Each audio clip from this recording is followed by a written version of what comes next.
现在天气暖和了，就爱吃一些清凉爽口的食物。今天呢，就给大伙分享一个最适合现在吃的凉拌面，开胃解馋，酸酸辣辣超过瘾。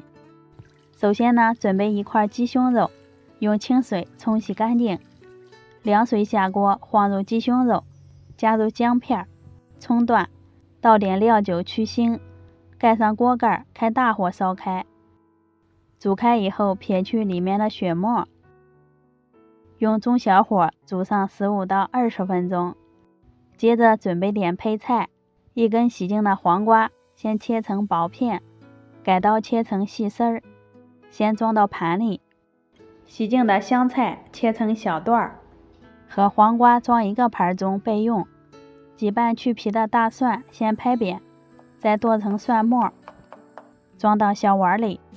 在里面加一勺白芝麻，一勺辣椒面，倒上烧好的热油，激发出大蒜的香味儿。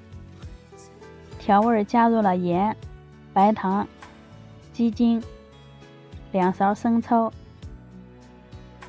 1勺醋，放凉的开水，然后搅拌均匀，料汁就算调好啦，闻着就很香。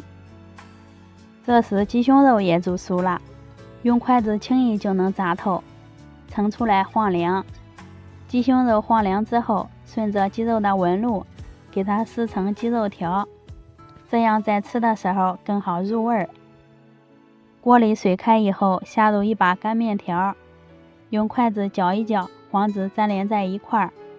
这种干面条比较耐煮，中间可以点一次清水，约煮上2到3分钟。面条看着呈透明状即可捞出来，倒进盆里过一下凉水，这样面条就不会粘到一块了。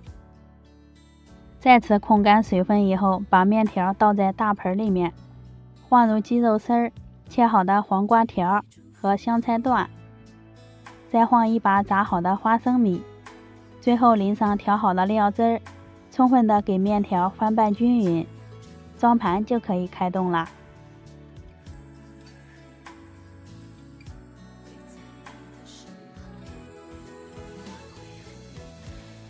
咱们的凉拌面就做好啦，面条入口光滑，嚼着筋道。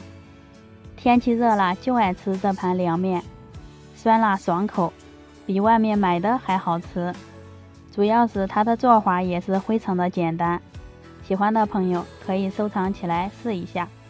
我是娟子，咱们下期见。